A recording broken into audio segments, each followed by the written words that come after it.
এই গোটাল বাংলাদেশত একটা সাহাবিও নাই। যেগুলা মাজার আছে অধিকাংশ ভণ্ড করে, ভালো আছে কিন্তু ভণ্ডই বেশি। হবিগঞ্জে আমি গেলাম, একটা মাজারের নাম হলো লেদাসার মাজার, লেদাসা। কিছু দূর যাইতে আর একটা মাজার পাওয়া গেল ঘোড়া আসা। আমি কইলাম করে লেদাসা ঘোড়া আসা, এরা কোন পীর? একজন বলতে তো হুজুর ওদের ঘোড়া আসা দেখলেন না, ওই ঘোড়া এটি লাদি ছিল, ঘোড়ার লাট ঢাকা থেকে কবর বানাচ্ছে, মাজার এখন লেদাসা। আর ওটা হলো ঘোড়া আসা, ওটি ঘোড়া মরেছে, ঘোড়া কবর দিয়ে ঘোড়া আসা। কিন্তু তার লেদাসা ঘোড়া আসা আসলটা, আসলটা অনেক দূর হুজুর। ইউনূস সরকার যখন ক্ষমতা পেল তখন প্রায় 200 মাজার ভাঙ্গিছে। এখন যারা সুন্নতির দল করে ওরা কয় মাজার ভাঙ্গা, মাজার ভাঙ্গা, ওগুলো তো ভাঙ্গাই লাগবে, ওগুলো তো কোনো আল্লাহর ওলির মাজার না, ওগুলো শয়তানের আঁকড়া। ধরে কথা কর না কেন ভাইজান? শিরক বিদআত বাড়তেছে এইরকম কিছু ভণ্ডের মাজার দিয়ে। আল্লাহর ওলিদের মাজার দুনিয়ার কেউ ভাঙতে পারবে না, ভাঙবার গেলেও আল্লাহ ভাঙতে দিবে না, যে কোনোভাবেই আল্লাহ হেফাজত করবে। কথা কন ঠিক কিনা ভাইজান? এতে ভণ্ডগুলা, এগুলো ভণ্ডের মাজার আছে না নাই? দেখবেন রেল লাইনের ধারত মাজার নাই, কারণ রেল লাইন তো জেরি ফিরে থামবার পারে না, এই জন্য মাজার হয় না। যত মাজার এই রাস্তার ধারত, মানে বাস থামে ঠেকা দেয়, হঠাৎ একটা মাজার আউট বাইর হয়ে যায়। মন খারাপ করতেছেন? আমি মাজার আল্লাহর ওলিদের বিরুদ্ধে না, কারণ ওলি আল্লাহর বাংলাদেশ। সবাই বলেন ওলি আল্লাহর বাংলাদেশ, রহম করো আল্লাহ, রহম করো আল্লাহ। এটা খাজা বাবার বাংলাদেশ, শরীয়তুল্লাহর বাংলাদেশ, তিতুমিরের বাংলাদেশ, শহীদ জিয়ার বাংলাদেশ। রহম করো আল্লাহ, রহম করো আল্লাহ। ওলি আল্লাহর বাংলাদেশ, কিন্তু একটা সাহাবীর কবর বাংলাদেশে নাই। জান্নাতুল বাকির মধ্যে যখন ঢুকবেন, যারা হজ ওমরা করছেন তারা সকলেই জানেন, জান্নাতুল বাকির দরজায় কিন্তু লেখা আছে এই জান্নাতের বাগিচার মধ্যে, বাকির মধ্যে 10,000-এর বেশি সাহাবী ঘুমায় আছে।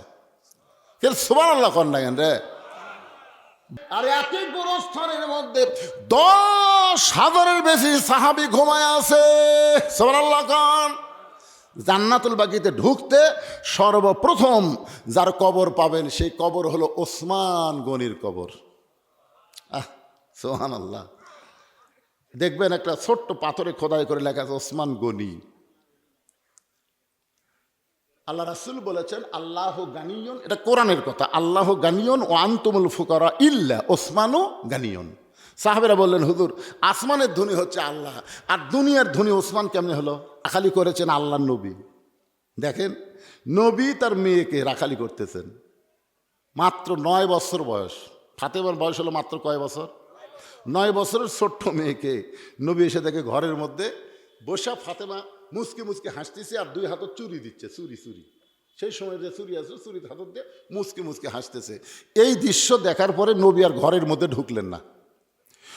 নবী যখন ঘরের বাইরে গেলেন, ফাতেমার চিন্তায় পড়ে গেল, যেই বাবা ঘরের মধ্যে ঢুকে আমাকে মা মা বলে আদর করে, আর সেই বাবা ঘরের মধ্যে ঢুকলো না। কারণ কি? বারান্দায় গিয়ে দেখে নবীর চোখটা দর দর করে পানি পড়তেছে।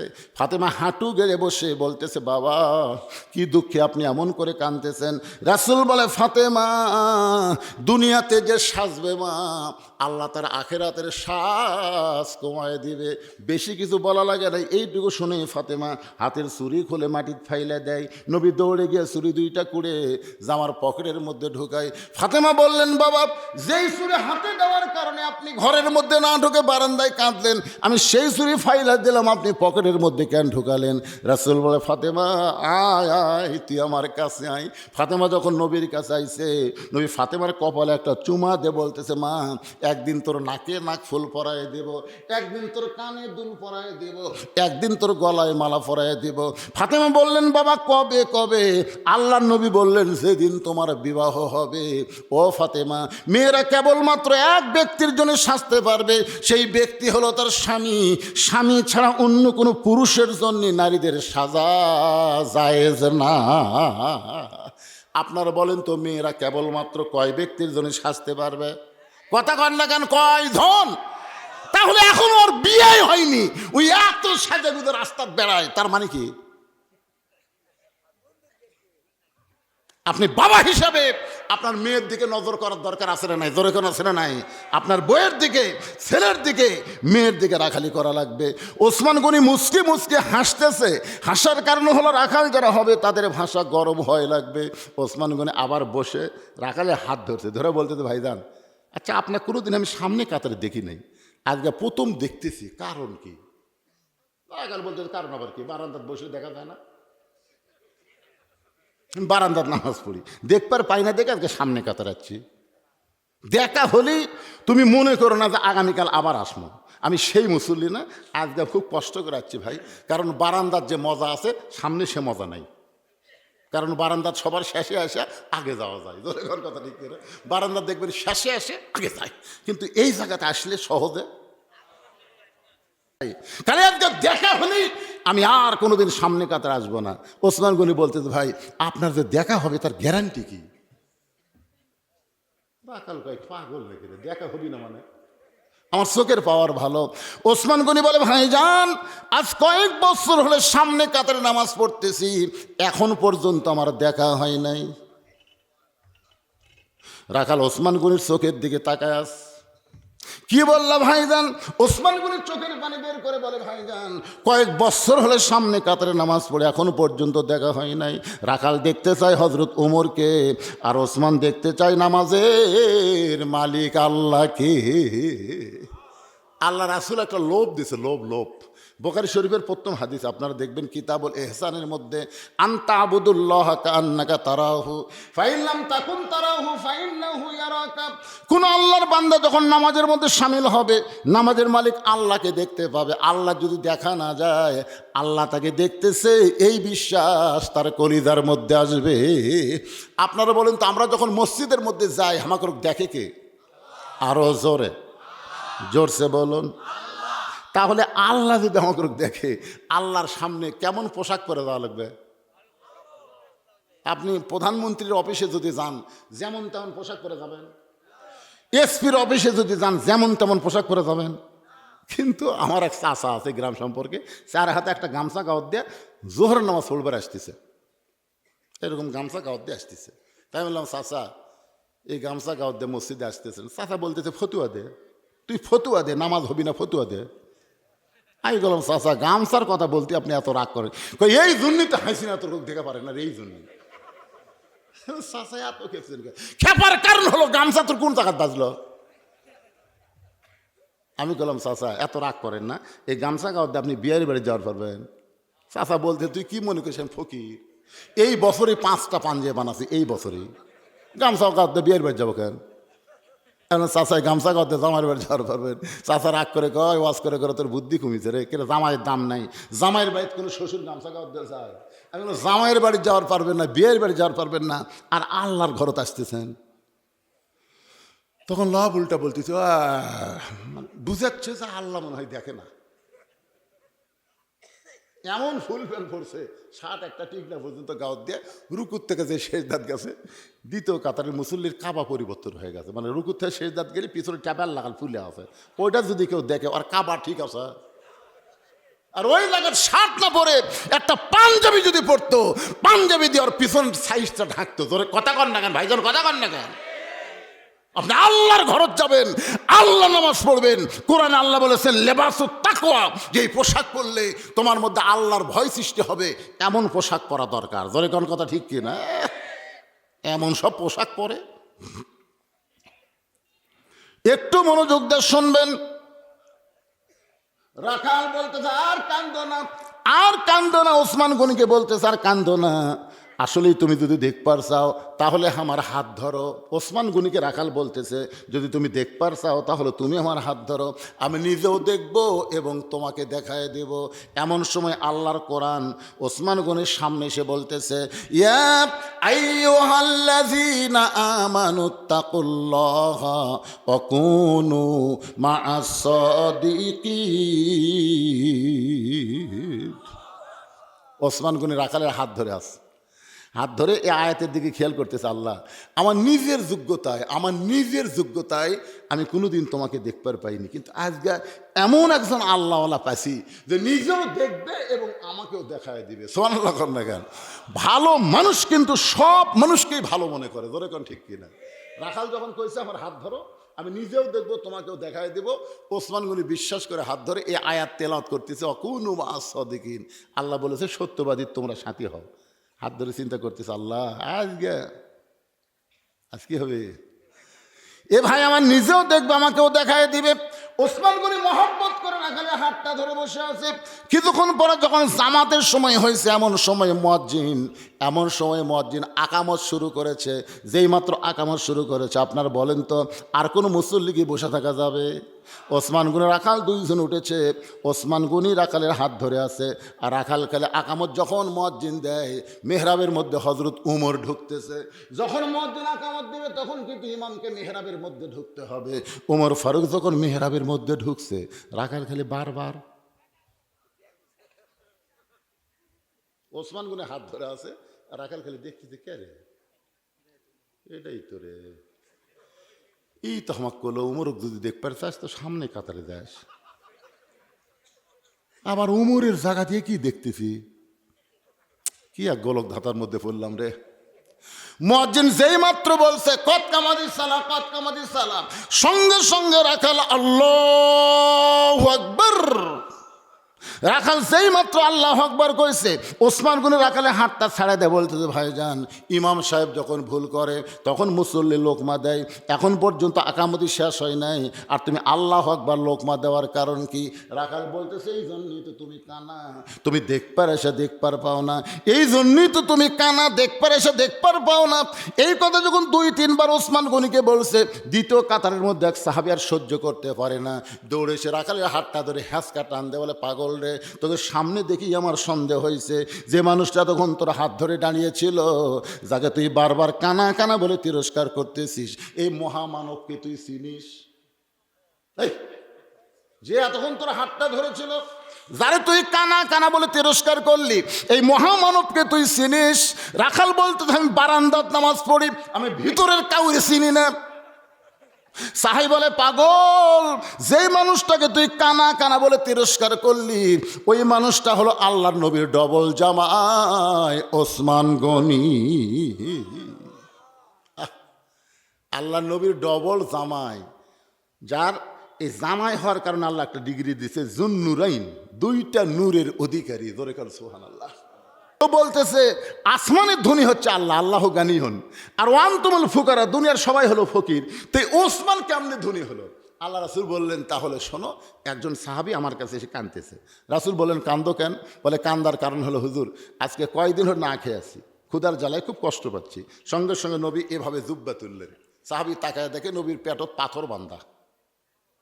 সাহাবী কয় ইয়া রাসূলুল্লাহ আমি ক্ষুধার্ত, কিন্তু আপনার মতন এত বেশি না। হুজুর আপনার কাছে কিছু চাই, আমি বড় বেয়াদবি করছি, আল্লাহর রাস্তে মাফ করে দেন। এই বলে যখন গরিব সাহাবী চলে যাচ্ছে, রাসূল বললেন আম্মা সাইলা ফালা তানহার, আসো আমার কাছে আসো। কোনো সাইলকারীকে ফিরে দেওয়া যায় না। সাহাবী বলে হুজুর আপনি কি দিবেন?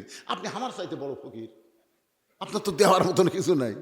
রাসূল বললেন পাগলা, আমি দিবার না পারলে কি হবে রে, আমার একজন সাহাবী আছে রে, নাম হলো ওসমান, যা তুই তার কাছে যা।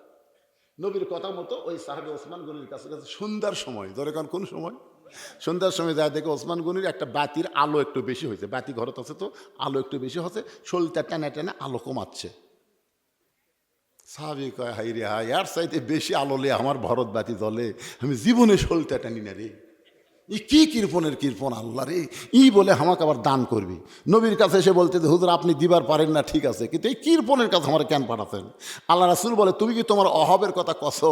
কয় বলার পরিবেশ পাইনি তো, যা দেখছি বলি কেমনে। আল্লাহ রাসূল আবার যাও।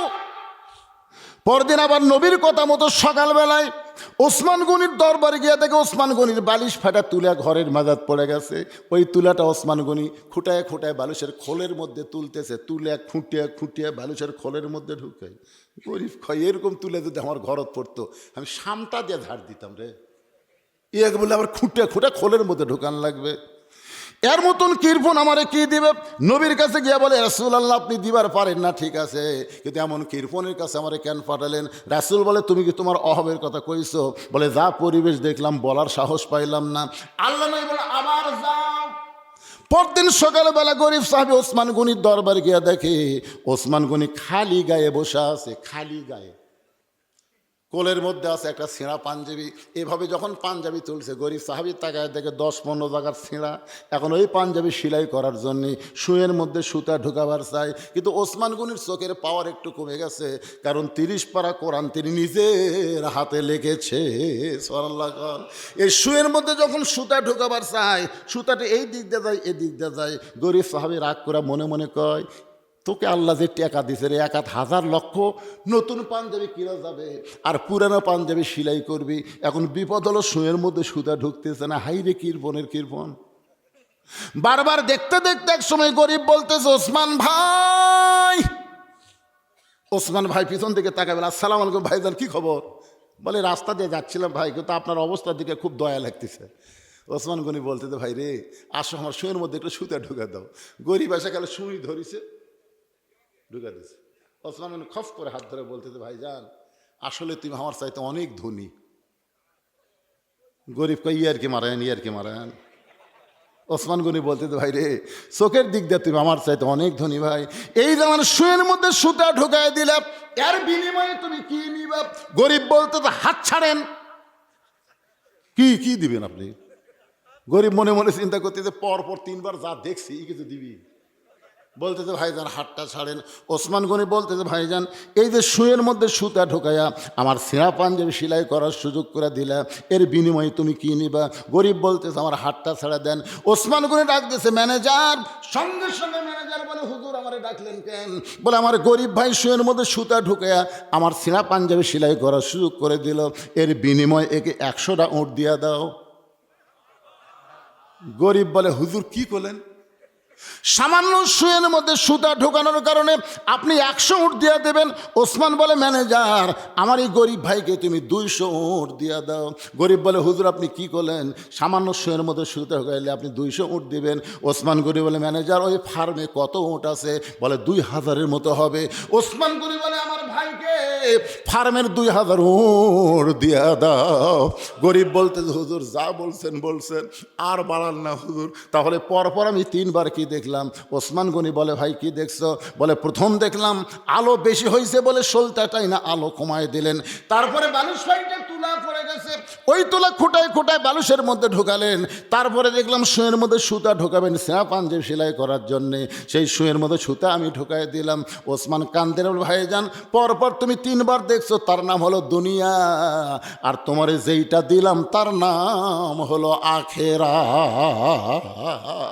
পরপর তুমি যেতে 3 বার দেখছো, তার নাম কি? এই দুনিয়ার বেশি আলোর দরকার ওসমানের নাই, এই দুনিয়ার আরামের বালিশের দরকার ওসমানের নাই, এই দুনিয়ার ভালো পাঞ্জাবির দরকার ওসমানের নাই। ওসমান হলো আখিরাতের কাঙ্গাল। তোমাকে 2000 উট দিয়া ওসমান আখিরাতে পাওয়ার চায়। মাশাআল্লাহ, সুবহানাল্লাহ, আলহামদুলিল্লাহ।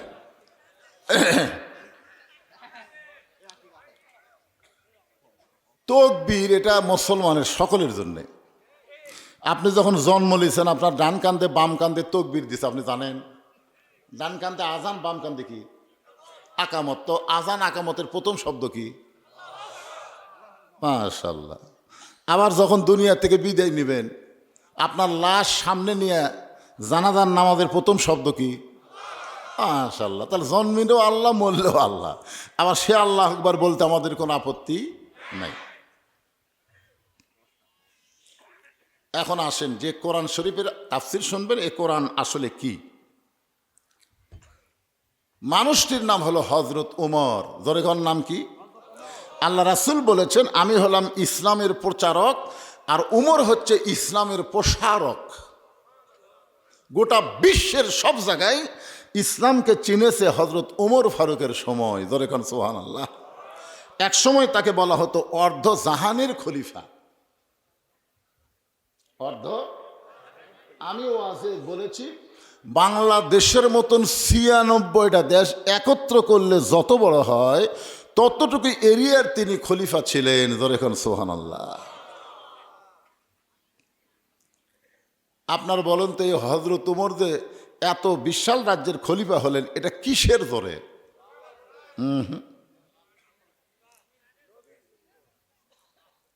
না জানা আগে বলা যাবে না। এই যে কোরআন শরীফ দেখতেছেন, ওমর ফারুক নবীকে হত্যা করার জন্য রওনা দিয়েছিল, এটা আপনারা জানেন না?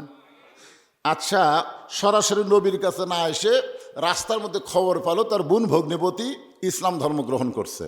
ওখানে যখন গেলেন তখন দরজার দাঁড়িয়ে শুনতে পেলেন ঘরের ভিতরে আল্লাহর কোরআনের তেলাওয়াত।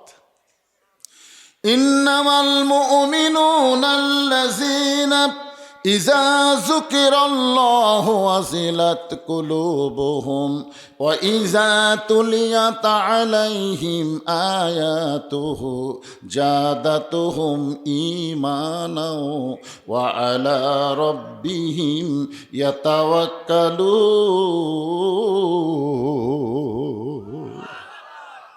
এক সময় হযরত ওমর নবীর কাছে আসলেন, যেই তরবারি দিয়ে নবীকে হত্যা করবেন নবীর পায়ের সামনে দিয়ে ঈমান নামক মহা দৌলত গ্রহণ করলেন।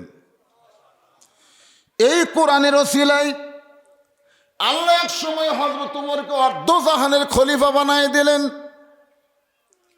এখন আল্লাহর কোরআনটা কেমন পাওয়ারফুল, কোরআনের কত শক্তি, এটা দেখার জন্যে হযরত ওমর মদিনার অলিগলি ঘুরতেছেন শুধুমাত্র আল্লাহর কোরআনকে দেখার জন্যে। শুনেছি বহুদিন, আজকে আল্লাহর কোরআন দেখার দরকার আছে না নাই? ওমর ফারুক কোরআন দেখতে গিয়ে দেখেন বিস্তীর্ণ মরুভূমির মধ্যে একজন রাখাল উট আর দুম্বা চড়ায়। হযরত ওমর আল্লাহর কোরআনকে দেখার জন্য রাখালকে সালাম দিলেন, আসসালামু আলাইকুম রাখাল ভাই, আমার পেটে ক্ষুধা লাগছে, আমি উটের এক পেয়ালা দুধ চাই। রাখাল মুস্কি মুস্কি হাসে। ওমর ফারুক বলে, রাখাল তোমাকে সালাম দিলাম, উটের দুধ চাইলাম, তুমি কিছুই না বলে মুস্কি মুস্কি হাসো কেন? রাখাল বলে, পথিক তোমার সালামের উত্তর দিব না, উটের দুধ তোমাকে দিবার পারবো না, আগে জানতে হবে তোমার পরিচয়। ওমর ফারুক চিন্তায় পড়ে গেলেন, আমি অর্ধ পৃথিবীর খলিফা হয়ে আল্লাহর কোরআন দেখার জন্য আইছি, এখন যদি আমার পরিচয় দেই তাহলে গুমর তো ফাঁস হয়ে যায়। এমন চিন্তা ওমর যখন করতেছে, আল্লাহর কোরআন সামনে বলে, ওমর রাখাল যখন তোমার পরিচয় চাইছে তুমি আসল পরিচয় দাও।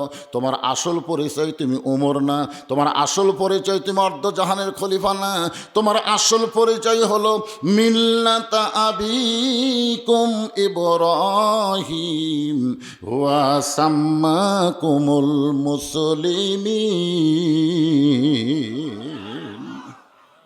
আল্লাহর কোরআন বলে, ওমর তোমার পরিচয় তুমি ওমর না, তুমি অর্ধজাহানের খলিফা না, তোমার পরিচয় হলো তোমার জাতির পিতা ইব্রাহিম, তোমার নাম রেখেছে মুসলমান।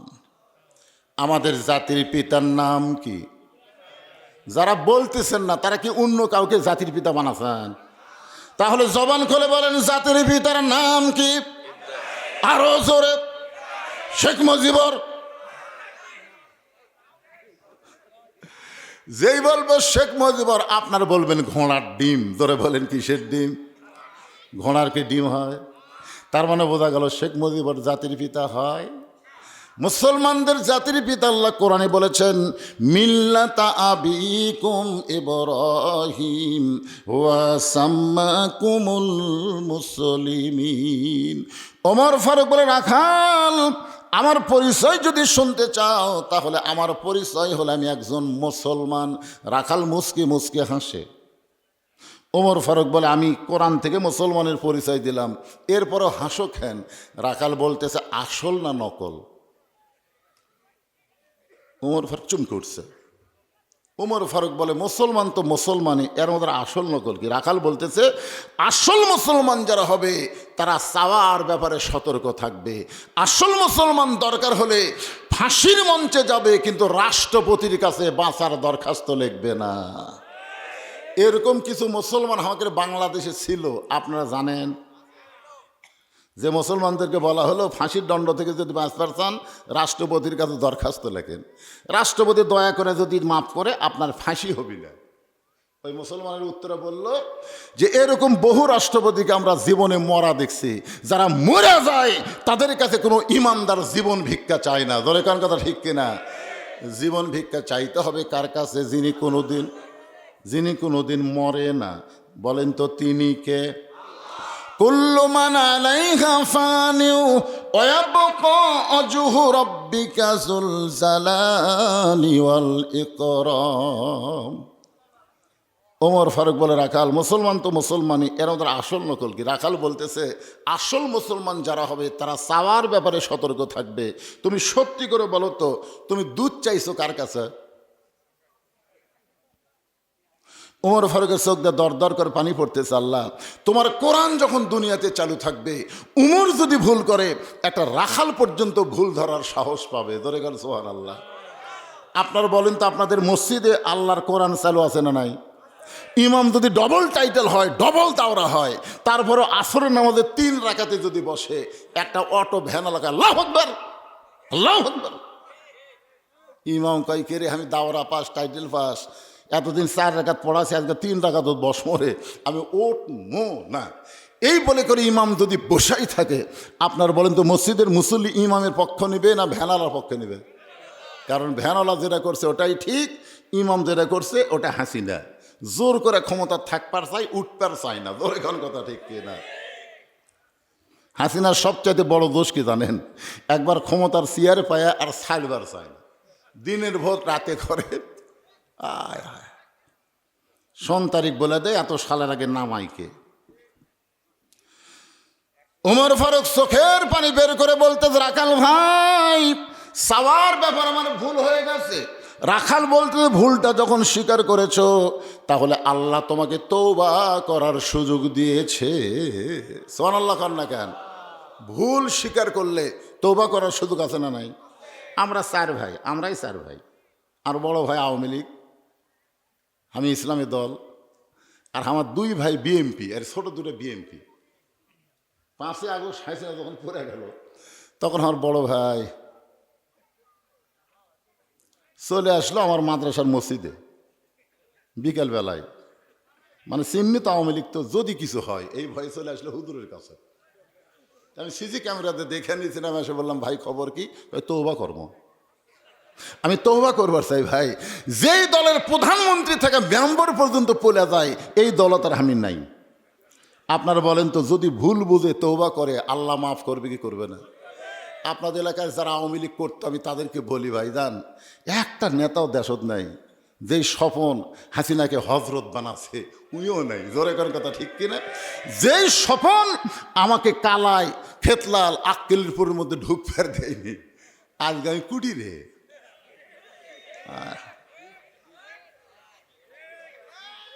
বাবা স্বপন, একটু মনোযোগ দিয়ে শুনবেন। তওবা করার সুযোগ আছে না নাই? রাখাল বলে, পথিক, ভুলটা যখন স্বীকার করেছো, আল্লাহ তোমাকে তওবা করার সুযোগ দিয়েছে। ওমর ফারুক বলে, রাখাল ভাই, তাহলে আমি তওবা করতেছি।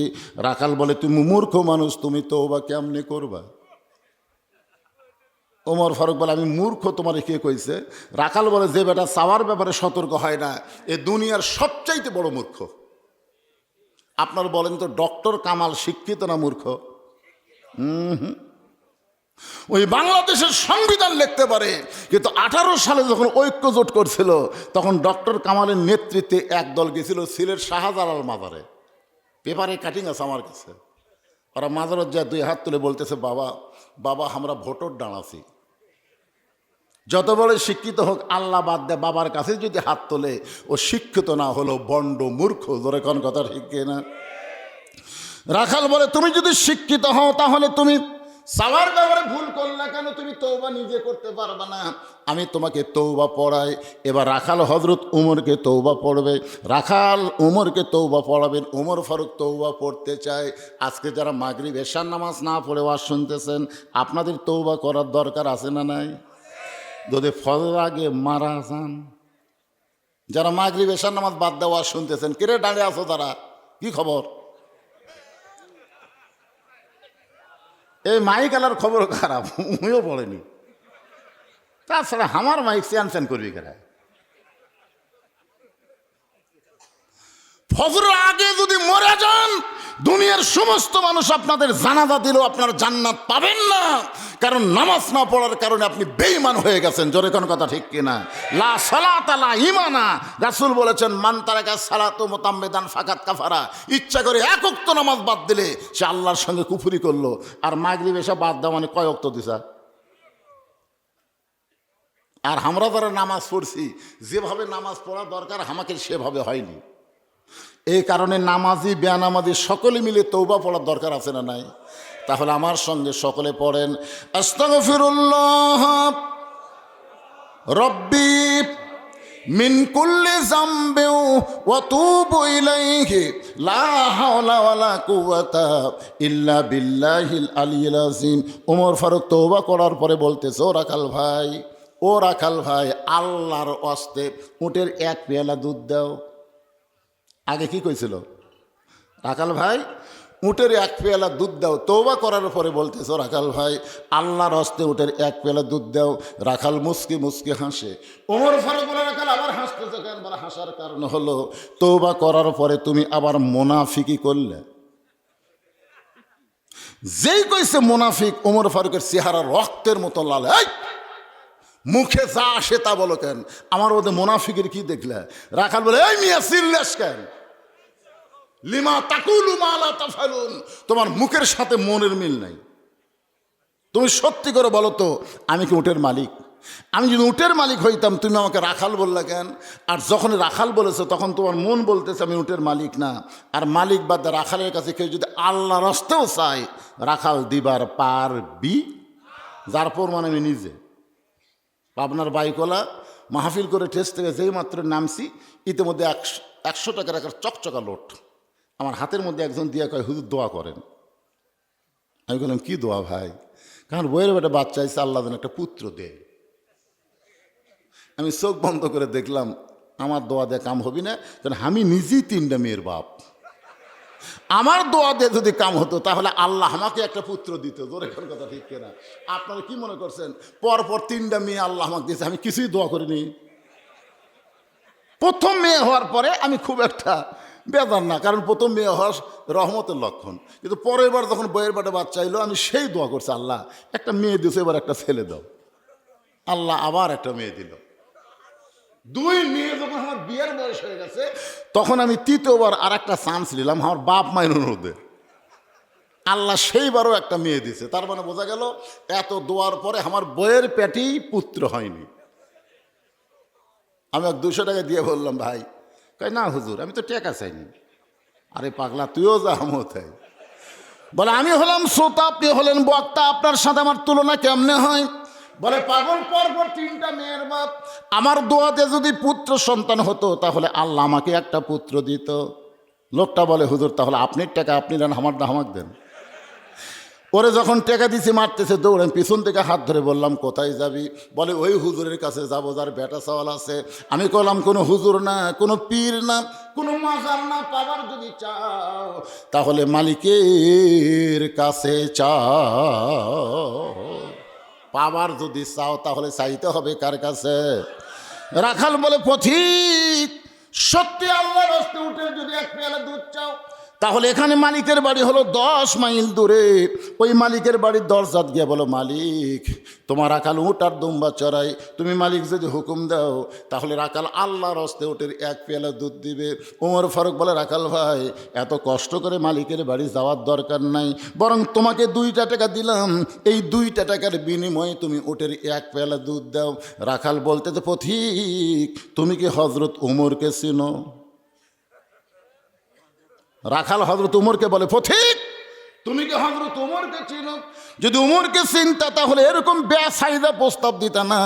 উমরের গুপ্ত বাহিনী যদি দূর থেকে দেখবার পায় তুমি আমাকে 2 টাকা ঘুষ দিছ, আর মালিক বাদ আমি তোমাকে উটের এক পেয়ালা দুধ দিলাম, তাহলে তোমাকেও ধরবে আমাকেও ধরবে।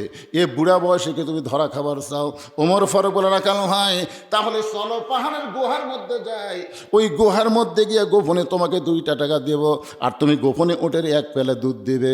উমরের গুপ্ত বাহিনীও ধরতে পারবে না, তোমার মালিকও জানতে পারবে না। রাখাল চিল্লায় বলে তুমি ভণ্ড, তুমি ভণ্ড, তুমি ভণ্ড। ওমর ফারুক বলে রাখাল আমার মধ্যে ভণ্ডামির কি দেখলা? রাখাল বলে পথিক, ওই গুহার মধ্যে দেওয়া নেওয়া করলে ওমরের গুপ্ত বাহিনী দেখতে পাবে না, আমার মালিক জানতে পারবে না, কিন্তু রাখালের আল্লাহ দেখতে পায়। লিল্লাহে তাকবীর। যেই বলেছে রাখালের আল্লাহ দেখতে পায়, সঙ্গে সঙ্গে ওমর ফারুক মারছে দৌড়। এক দৌড়ে পাহাড়ের পাদদেশে গিয়া 2 রাকাত নামাজ পড়ে বলতেছে, আল্লাহ তোমার কোরআন এত সুন্দর। তোমার কোরআন যখন দুনিয়াতে চালু থাকে তখন কেউ না দেখলেও আল্লাহ দেখে, এই বিশ্বাস প্রত্যেকটা মুসলমানের অন্তরে থাকে। কেউ না দেখলো কে দেখে? আরো জোরে কন। আমাদের বাংলাদেশে এই বিশ্বাস আছে? তোমার কোরআন এত সুন্দর আল্লাহ, তোমার কোরআন এত সুন্দর। এতক্ষণ তো আমি রাখালের মধ্যে তোমার কোরআন শরীফ দেখলাম, আমি তো রাখাল দেখি নাই, রাখালের ভিতরে তোমার কোরআন শরীফ আমি দেখতে পাই। জোরে কর সুবহানাল্লাহ। আল্লাহর কাছে ওমর ফারুক শুকরিয়া করে কাঁদতেছে। ইতিমধ্যে রাখাল পিছনে এসে বলে, যতই কান্দো, যতই কান্দো, উটের দুধ দেওয়া গেল না। ওমর ফারুক বলে, রাখাল ভাই, উটের দুধের কোনো দরকার আমার নাই, আমি শুধু তোমার কাছে জানতে চাই, ওই না দেখা আল্লাহকে কলিজার মধ্যে জায়গা দিয়ে আল্লাহর কোরআন অনুযায়ী চলতেছ, এর বিনিময়ে তোমার চাহিদা কি? এই বাংলাদেশে যারা কোরআনের দল করে তারা কি খুব ভালো আছে? কথা কয় না ভালো আছে? তুমি একটা উট দুম্বা চড়াও রোদের মধ্যে, তোমার ভালো বাড়ি নাই, ভালো খাওয়াও নাই, তোমার চাকরিটাও খুবই কষ্টের চাকরি, এরপরেও তুমি আল্লাহর কোরআন অনুযায়ী চলতেছো, এর বিনিময়ে তোমার চাহিদা কি? রাখাল চোখের পানি বের করে বলে, পথিক, আমার চাহিদার কথা যখন শুনতে চাও তাহলে শোনো।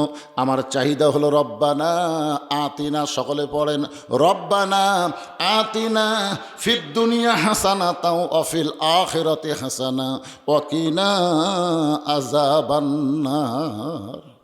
ওমর ফারুক বলে, রাখাল, আমি তোমার চাহিদার কথা শুনতে চাইলাম আর তুমি আল্লাহর কোরআন শুনেলে, তার মানে? রাখাল বলে, তুমি আসলেই মূর্খ। আরে পাগল, এই আয়াতের মধ্যে আমার 2টা চাহিদার কথা আছে। একটা চাহিদা হলো আতিনা ফিদ দুনিয়া হাসানা, আর একটা চাহিদা হলো অফিল আখিরাতি হাসানা। আমার দুনিয়ার চাহিদা হলো মহামানব হযরত উমরকে আমি এক নজর দেখতে চাই, যে উমর আল্লাহর কোরআন দিয়ে রাষ্ট্র চালানোর কারণে আমার মতন রাখাল না দেখা আল্লাহকে কলিজার মধ্যে জায়গা দিবার পারছি, সে হযরত উমরকে খালি একটা বার যদি দেখতে পাইতাম তাহলে দুনিয়ার চাহিদা আল্লাহ আমার পুরা করত। আমার 2 নম্বর চাহিদা হলো, আমি রাখাল যখন মরে যাব, অধম রাখালকে আল্লাহ যেন জান্নাত দেয়। তাহলে রাখালের 1 নম্বর চাহিদা কি? আতিনা ফিদ দুনিয়া, দুনিয়ার সৌন্দর্য হলো ভালো একটা নেতা দেখা। ভালো নেতা বোঝেন আপনারা? আগামী ইলেকশনে আপনারা কি নেতা দেখবেন? কি নেতা? আরে নাম ধরে বলা লাগবে। আমি বলছি ভালো নেতা, যেই নেতা আল্লাহর কোরআন দিয়ে রাষ্ট্র পরিচালনা করবার চায়, এমন নেতার দরকার বাংলাদেশে আছে না নাই? জোরে করে আছে না নাই? হ্যাঁ, কোন দল করবে সেটা সে দলের ব্যাপার। ভালো নেতা একটা ব্যাপারে আমরা মোটামুটি পরিষ্কার, আগামীতে আর কোনো মেয়ে মানুষের নেতৃত্বে বাংলাদেশ চলবে না, এরকম একটা পরিষ্কার ধারণা পাচ্ছি। কথা কন না কেন ভাই? কথা কন না কেন? এতগুলো মরদ মানুষ যা বিপদে আসলাম ভাই, আমরা থাকি নিচে, ওরা থাকে উপরে। অথচ আল্লাহ কোরআনে বলেছে, রেজালু কাওয়ামুনা আলান নিসা, পুরুষেরা থাকবে উপরে, নারীরা থাকবে তলে। আর আমরা এত বছর যে কি হলাম ভাই!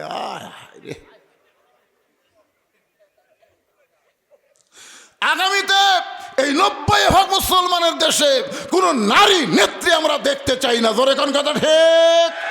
মাশাআল্লাহ, আল্লাহর কাছে আকাঙ্ক্ষা তৈরি করেন, ইনশাল্লাহ আল্লাহ পারবে না ভাইজান, পারবে না ইনশাল্লাহ। এটা কি আমার বাপের কথা বলতেছি? আল্লাহর কোরআনের কথা। একটু মনোযোগ দেন। আমার 2 নম্বর চাহিদা, আমি রাখাল যখন মরে যাব, অধম রাখালকে আল্লাহ যেন জান্নাত দেয়। ওমর ফারুক দৌড়ে গিয়ে রাখালের হাতটা এরকম আমার দিকে তাকান, হাতটা খস করে ধরে 3 বার চুমা খাচ্ছে। রাখাল কয়, পাগল লেগে রে, আমার ঘামা হাতে তুমি 3 বার চুমা দিলে? ওমর ফারুক বলে, রাখাল ভাই, তোমার 2 নম্বর চাহিদা আল্লাহ পুরা করছে, মরার সঙ্গে সঙ্গেই আল্লাহ তোমাকে জান্নাত দিয়ে দিবে। আপনারা তো সুবহানাল্লাহ কন, কিন্তু রাখাল সুবহানাল্লাহ কয় না। ওমর ফারুক বলে, রাখাল, তোমার 2 নম্বর চাহিদা আল্লাহ পুরা করছে, পুরা করবে না, পুরা করছে, মরার সঙ্গে সঙ্গে আল্লাহ তোমাকে জান্নাত দিবে। রাখাল সুবহানাল্লাহ কয় না। এবার হযরত ওমর আল্লাহর কোরআন তেলাওয়াত করতেছে, ইন্নাল্লাযীনা ক্বালু রাব্বুনাল্লাহু সুম্মা ইসতাকামু তাতানাজ্জালু আলাইহিমুল মালায়েকা আল্লা তাখাফু ওয়া লা তাহজানু ওয়া আবশিরু বিল জান্নাতিল্লাতী কুনতুম তুআদুন। এই আয়াত শোনার পরেও রাখাল সুবহানাল্লাহ কয় না। ওমর ফারুক বলে, কেরে রাখাল, এই মরার পরে আল্লাহ তোমাকে 8টা জান্নাত দিবে, তুমি সুবহানাল্লাহ কও না কেন? রাখাল বলতেছে, ভাই মরার পরে জান্নাত দিবে, এই বাকি কথা তো ভালোই বলতেছে, কিন্তু হযরত উমরকে এক নজর দেখা যাবে, এই লগত কথা বলতে তোমার কোন জাকাত বাজায়? একটা হলো নগদ, একটা হলো বাকি। আপনারা বলেন তো, আমরা এই দোয়াটা যখন পড়ি, রব্বানা আতিনা ফিদ দুনিয়া হাসানা ওয়া ফিল আখিরাতি হাসানা, এই দোয়ার বাংলা অর্থ কি? আপনারা বলেন, বাংলাদেশ যদি সুন্দর না হয়, আমাদের আখিরাত কোনোদিন সুন্দর হবে না। আগে দুনিয়া সুন্দর করা লাগবে, তারপর আল্লাহ তার আখিরাত সুন্দর করে দিবে। জোরে করে কথা ঠিক কিনা? সুদ ঘুষের বাংলাদেশে রাইখে মরে গেলে আপনি জান্নাত যাবেন, ইয়ের কি মারতেছে? বেপরদার বাংলাদেশ রেখে জান্নাতে যাওয়া যাবে না, বেনামাজির বাংলাদেশ দেখে জান্নাতে যাওয়া যাবে না। আগে বাংলাদেশকে সাইজ করা লাগবে, তারপরে জান্নাতে যাওয়া লাগবে। জোরে কথা কন না কেন? এখানে আয়াত আল্লাহ কি বললেন? আতিনা ফিদ দুনিয়া হাসানা, এরপর ফিল আখিরাতে হাসানা। রাখাল বলতেছে, মরে গেলে জান্নাত পাবো, ভালোই তো কও, কিন্তু হযরত এই কথা বলতে তোমার কোন জায়গায় বাজে? ওমর ফারুক চিন্তায় পড়ে গেলেন, যে রাখাল আমাকে তওবা পড়াছে, যেই রাখাল আমাকে মুনাফিক কইছে, যে রাখাল আমাকে ভণ্ড কইছে, আমি যে ওমর, এই কথা রাখালকে বলার সাথে সাথেই কি মনে করতেছেন? যে ওমর রাস্তাতে গেলে শয়তান কয়দিন যায় না, আর সেই ওমরও কি পড়াছে? তওবা পড়াছে, মুনাফিক করছে, ভণ্ড করছে। এখন যদি বলে রাখাল ভাই আমি ওমর রে, বলাও সারা, হার্ট ফেল করে মরাও সারা। ওমর ফারুক চিন্তায় পড়ে গেলেন, আমি যে ওমর, এই কথা রাখালকে কেমনে বলবো? এমন সময় আল্লাহর কোরআন ওমর ফারুকের সামনে এসে বলতেছে, উদউ ইলা সাবিলি রব্বিকা বিল হিকমাহ। ওমর, ডাইরেক্ট যদি বলবার না পারো তাহলে হেকমতের সাথে বলো। ওমর ফারুক বলে, রাখাল ভাই তুমি সত্যিই কি ওমরকে দেখবার চাও? রাখালকে কি পাগল রে, আমার সারা জীবনের সাধনা একটাবার শুধু ওমরকে দেখতে চাই। ওমর বলে, না কেন সত্যিই যদি ওমরকে দেখতে চাও, তাহলে তোমাকে ফজরের নামাজ সামনে কাতারে আদায় করা লাগবে। ফজরের নামাজ যদি সামনে কাতারে আদায় করো, মেহরাবের মধ্যে যেই মানুষটাকে দেখবা ইমামতি করতেছে, ওই মানুষটি হলেন হযরত ওমর। আল্লাহর কোরআনটা যখন বাংলাদেশ চলবে, প্রত্যেকটা নেতাকে মসজিদের ইমামতি করার যোগ্যতা থাকা লাগবে। যেই নেতা ইমামতি করবার পারবে না, ওকে জনগণ ভোট দেবারও চাবে না। জোরে কোন কথা কন না কেন? আল্লাহর কোরআন দিয়ে রাষ্ট্র চললে ওই তেলতলা মালেরা সামনে আসবে না। তেলতলা মাল, মোসও নাই, দাড়িও নেই। আপনার কন্ত ইমামতি করবার গেলে মানুষ কিন্তু খালি ভিতর দেখে না, বাইরেও দেখে। দেখে না ভাইজান? একজন আমাকে মোবাইল করে বলতেছে, হুজুর ইমামের দাড়ি যদি 1 মুষ্টির নিচে হয়, তার পাশে কি নামাজ হবে? আমি বললাম, ভাইরে তোমার দাড়ির খবর কি? আমার নাই। তাই বলে হুজুর থাকা লাগবে না? বাংলাদেশের মানুষ আর যাই হোক, ইমামের বাহ্যিক সুরত কিন্তু খুব খেয়াল করে দেখে। পাঞ্জাবি ঠিক আছে কিনা, দাড়ি ঠিক আছে কিনা, টুপি ঠিক আছে কিনা, চাল চলাচল ঠিক আছে কিনা, ইমামের বউ বাড়ির থাকে না ঘরত থাকে, এটাও দেখে। লিজের বউ মার্কেট মারে, ওদিকে খেয়াল নেই। ইমামের বউ বাড়ির কাছে একটু ধান বড় করে কাটছে, বুঝলেন, ইমামেরই জমি, ধান একটু বড় করে কাটছে। তো ইমাম বলতেছে, দেখো খড়ির যে দাম, বাড়ির কাছে জমি, ওই যে লাড়াগুলো কাটা যায় না। ইমামের বউ এখন লাড়া কাটতেছে, ওটা আবার এক তেলতলা দেখছে। হুজুরের বউ লাড়া কাটে, পর্দার মধ্যেই কাটতে পারে, তাও অর্থকূট পড়ছে। মানে ওই খালি ইমামের ভুল ধরার ওস্তাদ। এরকম লোক আছে না নাই? জোরে আছে না নাই?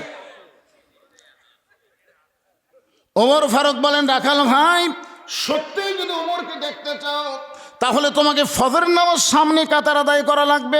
ফজর যদি সামনে কাতার আদায় করো, মেহরাবের দিকে লক্ষ্য করে দেখবে যে এই মানুষটা ইমামতি করতেছে, ওই মানুষটি হলেন হযরত ওমর।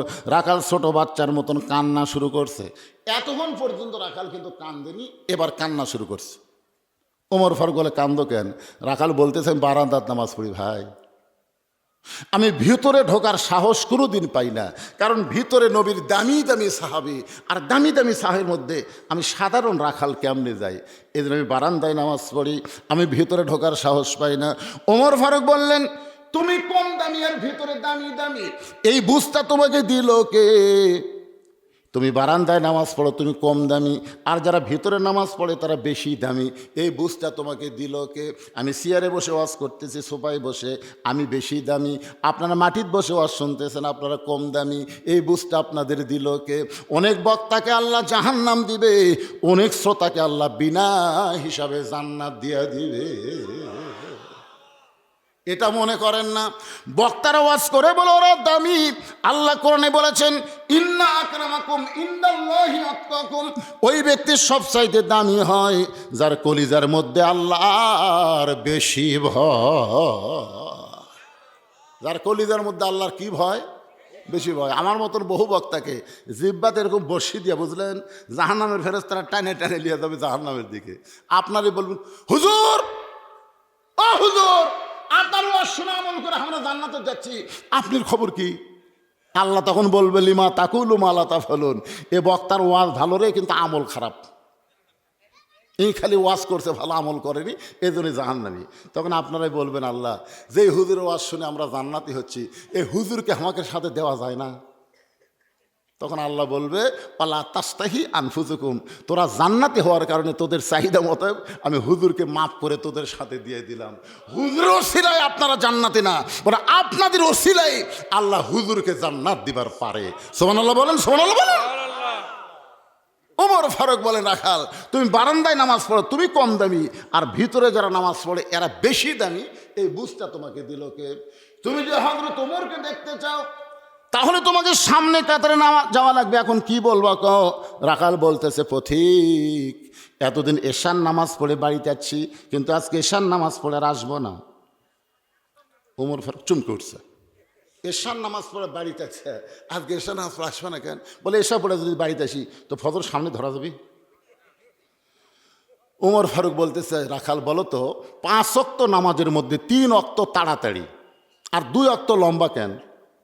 এই যে আসর, মাগরিব, এশা, এটা তাড়াতাড়ি না? আসরের কিছু পরই মাগরিব, কিছু পরই এশা, কিন্তু এশা থেকে ফজর, ফজর থেকে জোহর, এই 2 ওয়াক্ত লম্বা কেন? রাখাল বলতে, আমি তো জানি না। ওমর ফারুক বললেন, তাহলে শোনো, ফজর থেকে আল্লাহ জোহর লম্বা দেওয়ার কারণ হলো, এই লম্বা সময়ের মধ্যে মানুষ খেতে খামারে কাজ কাম করবে, ব্যবসা বাণিজ্য করে, চাকরি বাকরি করবে, এইগুলো কাজকাম করতে গিয়ে দেহের যে ক্ষয় হবে, এশা থেকে ফজর আল্লাহ লম্বা সময় দিয়েছে, এই লম্বা সময়ের মধ্যে যদি ঘুম পাড়ে, ওই দেহের ক্ষয়টা আল্লাহ ঘুমের মাধ্যমে পুরা করে দিবে।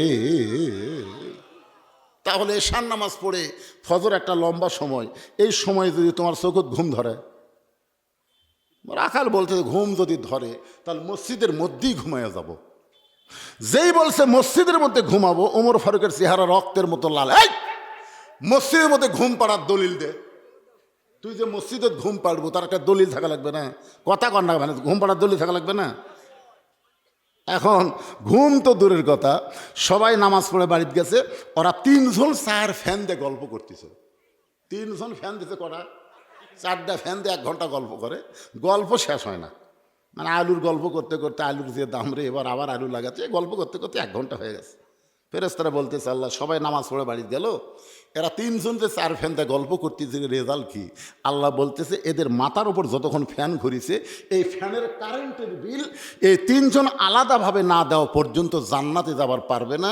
কারণ মসজিদ ওর বাপের ঘর না, যে ইচ্ছা মতো ফ্যান ঘুরাবি। জোরে কোন কথা ঠিক কিনা? মসজিদ কি কারো বাপের ঘর? তুই বাড়িতে 1 ফ্যান দিয়ে 10 জন বাতাস খাস, আর 4 ফ্যান দিয়ে 3 জন বাতাস মারিস, তার মানে? ছোটোবেলাতে আমি দেখছি, আমি ছোটোবেলায় খুব পান্তা খেতাম। পান্তা বোঝা না, পানি দেওয়া ভাত। ওই পান্তায় 28 1 থালি খাতে আমার 4 পেঁয়াজ লাগতো। তো গরমের দিনে পান্তা খাইয়া জোনা পড়ে গেছে আমার দাদার সাথে। দাদা মুখত পেঁয়াজের গন্ধ পায়, বুঝছেন? নামাজ পড়তে পড়তে আমি এই বুড়া শালা ঘুতেই করে, যাই হোক নামাজ না পড়ে বেড়ায় আসলাম। আমার দাদা কয়, এই পেঁয়াজ কাঁচা রসুন খেয়া মসজিদে গেলে ফেরেশতার কষ্ট হয়। কাঁচা পেঁয়াজ কাঁচা রসুন খেয়া মসজিদে গেলে ফেরেশতার কি হয়? আর এখন মসজিদের মধ্যে পেঁয়াজ কাটতেছে, মসজিদের মধ্যে পেঁয়াজ কাটে মুড়ি মাখতেছে। কারে এই মসজিদ তোর বাপের রান্নাঘর?